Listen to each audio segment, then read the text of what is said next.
SwimOutlet.com delivers the best online shopping experience. With an extensive selection and the lowest prices, you're guaranteed to find the product you need. Here's what you get. Free shipping on all orders over $49. Free 1 to 2 day shipping on all orders over $99. All orders placed by 6 p.m. ship out the same day. Shop at SwimOutlet.com, the web's most popular swim shop.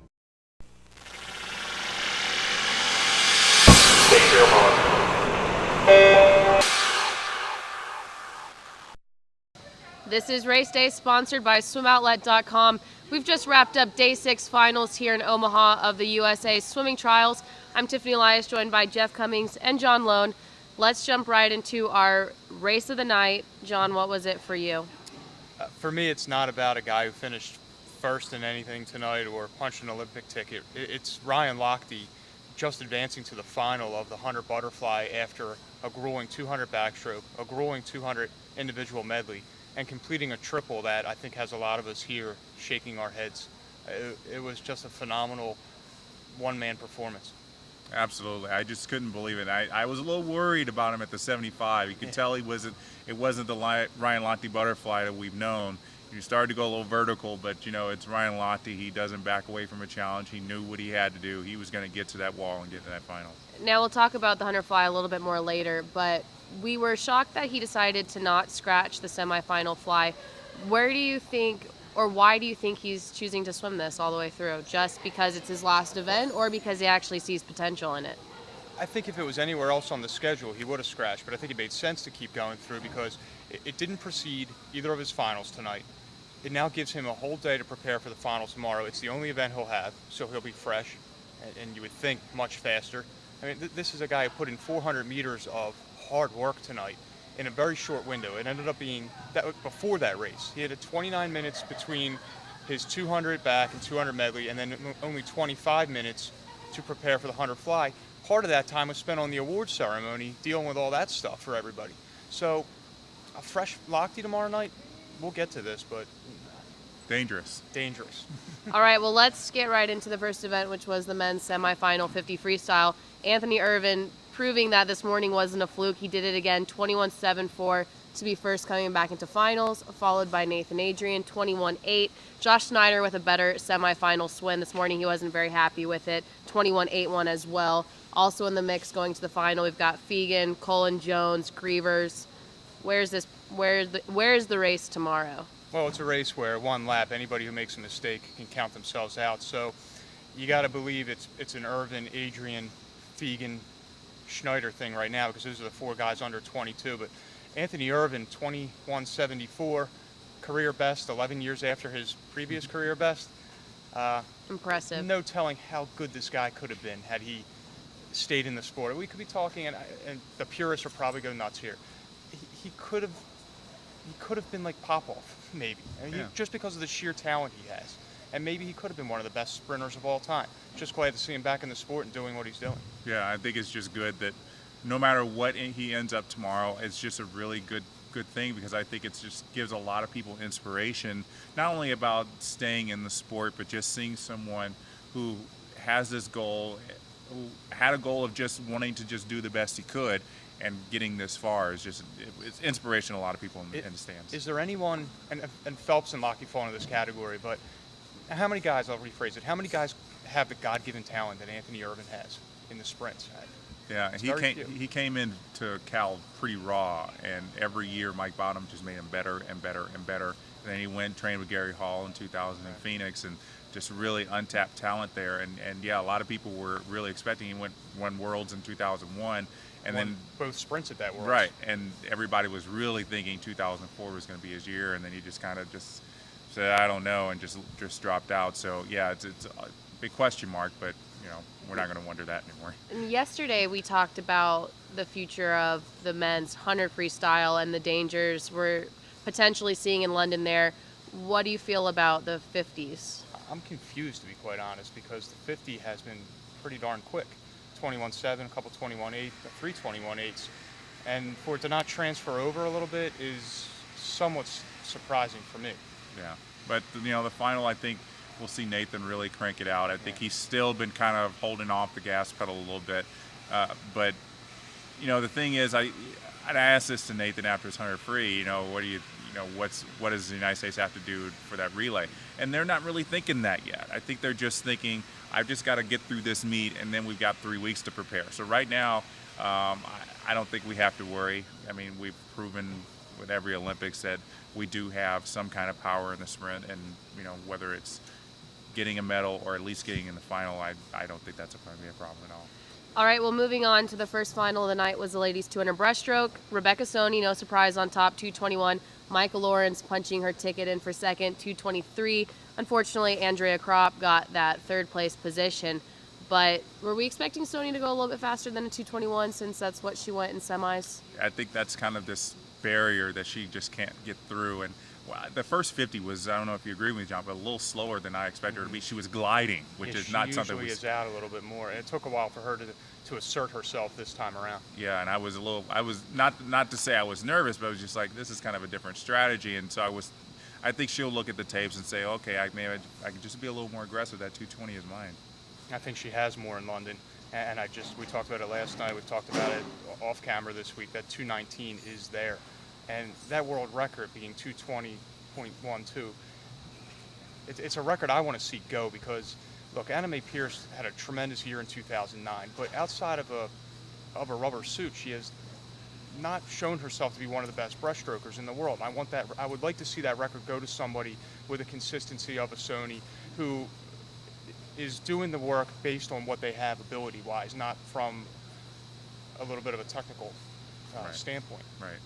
All right, well, next final up was the 200 men's backstroke. Lochte with his first event of the night. He walks away with the win there. Did it on that last wall to take down Tyler Clary into the finish. Both boys 154, and Nick Thoman dropping to a 157 for third. Now, Lochte had the 200 IM to come after that 154. Was that a good time for him? I think for this meet only, it will not be able to do this in London. For this meet only, he knew he could back off and just do what he needed to do. He will not be able to do that in London. There was no way that he can just coast through that. But I think for tonight, knowing that, especially since he had 3 events, he knew that this first one, just do what you need to do, because the second one was going to be tough, and the third one was going to be even tougher. So I don't think we need to really read too much into it. Very promising by Tyler Clary to be 154. We all thought that whoever the second backstroker would be, and most thought it would be Clary on this U.S. team, they would be right in the medal mix. And now you have to believe Lochte, Clary, and Raceday Irie from Japan are easily your big 3 in that event. Extremely well done by Clary. Yeah. Now, we spoke about this earlier. Lochte had less than 30 minutes in between his 2 back and 2 IM. Is that going to be how it is in London? About the same turnover? It's actually a little bit tighter of a schedule, which is scary. And I guess as we get to the 200 IM, we'll weigh in on that a little bit. All right. So moving on to the ladies 200 back semifinals. Nothing spectacular here. Missy Franklin doing enough to get her hand on the wall first, 207. But keeping in mind that she has to come back for 100 free final. Elizabeth Beisel and Elizabeth Pelton in for second and third. And those are the 3 we'll see tomorrow night. It'll be a Franklin show out front, and then the Elizabeth Beisel and Pelton battling it out for that number 2 spot. And it'll be very opposite approaches. You'll see Pelton out quickly, and then can Beisel track her down? I think that's true. I think it's up to Pelton to push the pace, but not push it too much, because as we saw in that 200 IM, she will get run down, and Elizabeth Beisel has endurance that's boundless. So, she can come back on that last 100. And, in terms of Missy, this is like going to be just so easy for her because it's only one event, and every day she's been doing double. So, to be able to one, rest up tomorrow morning, and 2, just come back and just have that one event. I mean, I'm anticipating something really good. So how realistic is breaking this world record? Well, just after what I saw tonight in the 100 free, knowing that, everything's still, I was a little worried after her 200 free, it wasn't the time that we were hoping for. I thought maybe, she was getting a little tired, but seeing her come back and do really well in that 100 free, I think it's all systems go. Especially the way she came back on the last lap of that. We'll get to that, I guess. Jumping the gun. Next event was the finals for the men's 200 IM, and this time the win goes to Phelps, the birthday boy, 154, but right behind him was Lochte by less than a half a second, 154 as well, and Connor Dwyer, 158, so a little bit of a drop-off there. Yeah, and I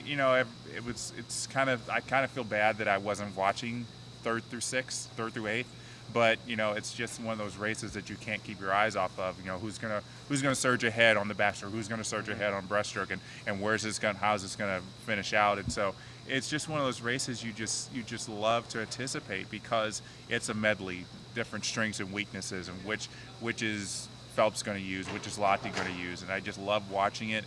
And tonight, 9/100ths of a second, pretty good. The impressive thing here was that Phelps outsplit Lochte on the breaststroke leg, as opposed to after the night after Lochte goes 32.9 on his third leg.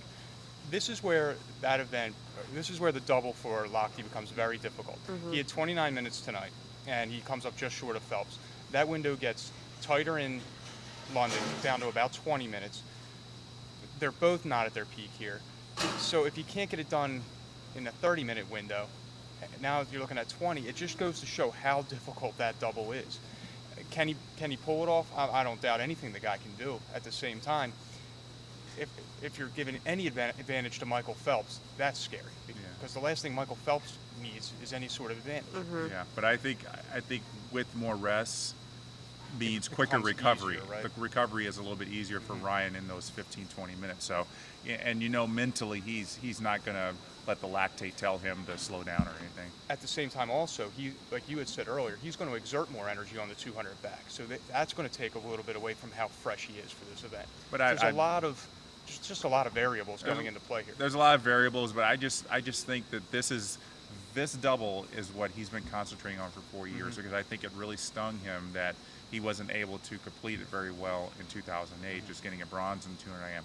So he's hungry for this one day, and I think it's finally going to come in a month, and I think we'll all be surprised. Now, they were pretty close to Lochte's world record as well. Were we shocked by a 154, or did we expect that just because these guys both wanted to win? I expected it. I wasn't surprised by it at all. Yeah, it was about where I thought they'd be, and I think it'll take 153 to win in London. Oh, yeah. And moving on to what I thought was the race of the night, 100 freestyle finals on the ladies' side. Jessica Hardy with just an emotional win, 53.96. In for second, Missy Franklin punching another event, 54.1, and Allison Schmidt grabbing third. Also in the mix there, Leah Neal coming in for fourth with a great swim. She's going to make that spot. Amanda Weir and Natalie Coughlin grabbed on to sixth place.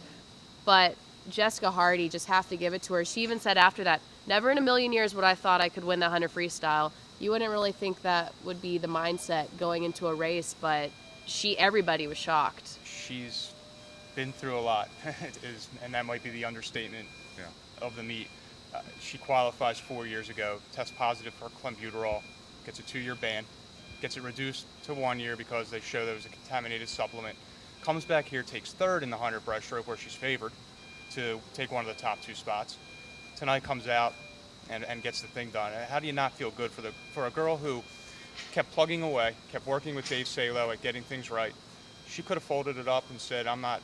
That was devastating. Emotionally, the toll that had to take on her, none of us can understand what she dealt with. Right. And so that is just one heck of a job by her. There are some, and look, and Missy Franklin came back from 7th to 2nd in the last lap there. But the U.S. needs to be a little bit quicker to push the Dutch. And I don't, unlike the men where I have doubts, I think the United States women can do this because of how close they were to the Netherlands at World Champs last year. Yeah, and especially since the 400 free relay is the first day, everybody's going to be fresh. Right. Missy will be fresh. Jessica will be fresh. Amanda Weir will be fresh. Leah Neal will hopefully, the rookie will not have the Olympic nerves get to her, whoever is the fourth person.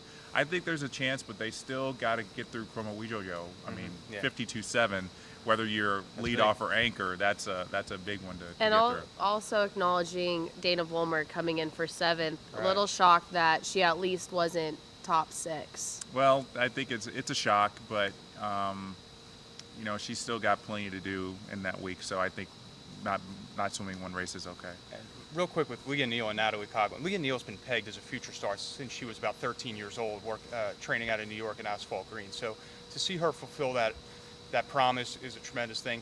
And Natalie getting on that relay, the leadership she's going to bring to this squad, that's going to far outweigh what she'll bring to her performance in the pool, no matter how many times she swims, whether it's just a prelim for this thing or whether she gets it all together and actually gets onto the final squad. The leadership she'll bring, the experience she brings to the table, huge. Yeah. Good point. And the last event of the night was the men's 100 fly semi.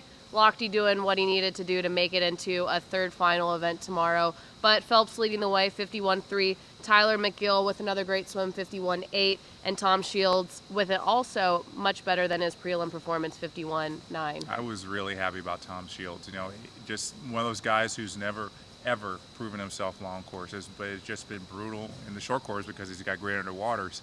I think it's just been one of those things where Dave Durden just kind of got in his head and said, look, you can do this. You can do this. Don't be afraid of the fact that you only get 15 meters underwater and 35 to swim. And Top I think 10 in the world now. And he's top 10 in the world. I mean, you know, that's just really amazing. I think he's going to really put together something amazing tomorrow in the final. But, you know, Tim Phillips and Tyler McGill have got the experience over him in this event long course. So I think that may hurt him in this regard. But, you know, Tom's is, you know, a Southern Cal boy. He's laid back, doesn't have much of a care in the world. And that makes him dangerous too. Let me throw one out to you, Jeff. I mean, where is arrested Lochte in your mind tomorrow night? How much does having the morning off and not a program before matter for him in going after that second spot? Because if I'm Tyler McGill, Tom Shields, Tim Phillips tonight, I'm a little nervous. I'm not sleeping well. I'd be a little nervous, but at the same time, I mean, it's going to take a 51.6, I think, you know, because these guys are going to go faster. I just, because he's never really done this long course at this level, I guess I don't know what he's capable of, but I guess we shouldn't say, you know, Ryan's not capable of anything. Yeah, so I don't think we need to go down that road. I think it's a strong point to make that everybody should be nervous because he's, you know, a totally rested Lochte is a dangerous Lochte. So he will be in the mix, and I guess I will start now I will start processing of not being surprised if he gets second. Okay. Hypothetically speaking, Lochte grabs that second place position. Do you think he'll actually do all three in London? I'm not sure if this could be a scenario of where he actually sees it through, or say he gets second. That earns him the medley relay spot in the prelims, but he gives up the individual spot. Then I'd be if I were that person who gets that second individual spot, I'd be pissed because Why? now I don't get that medley relay. That's Right. but that's your fault for not getting second at the trial. That's true, but I guess it's kind of, you know, you think, See, I don't, because the favor's being done for you just to get you on the team. So therefore, nothing should be rewarded. So Lochte earns the relay spot, gives a gift to somebody for the second individual one. They should be thrilled with the gift. Don't go asking for, okay, what else do I get? I agree with John. Yeah, you're right, but I guess if I were to look at it in my shoes, I'd be like, well, yeah, swimming the 100 fly is great, but, you know, there's that almost assured relay. Okay. And guess medal. what? You can't have the individual spot. I'll take that too. Right. Unfortunately, you got third, but you got lucky Yeah. that Right. he scratched. Yeah. So that wrapped up day 6 finals. Looking ahead tomorrow is a really short lineup as we come here to the end. We've only got 2 events. On the ladies' side, it's the 50 freestyle. On the men's side, it's all the way up to the 1500. Time to see Dara. Dara making her debut. Haven't really seen her much on the pool deck. Think she's keeping a pretty low profile. Yeah, I saw her yesterday, just splashing around. She said hi to Alex Caselli, the 14-year-old and the 45-year-old, just kind of shaking hands and saying hi. But yeah, she's been laying low. I haven't seen her at all, and I think a lot of people that are going to be out there in the stands are just itching to see her swim because everybody's really thinking she's going to make the team. But we'll just have to see how she does in prelims first. We'll have a much better idea after the morning because, unlike some of those other events, she'll show a hand tomorrow morning. Yeah. All right, well, that's going to conclude our race day for tonight. 2 more days to go here in Omaha of the USA Swimming Trials.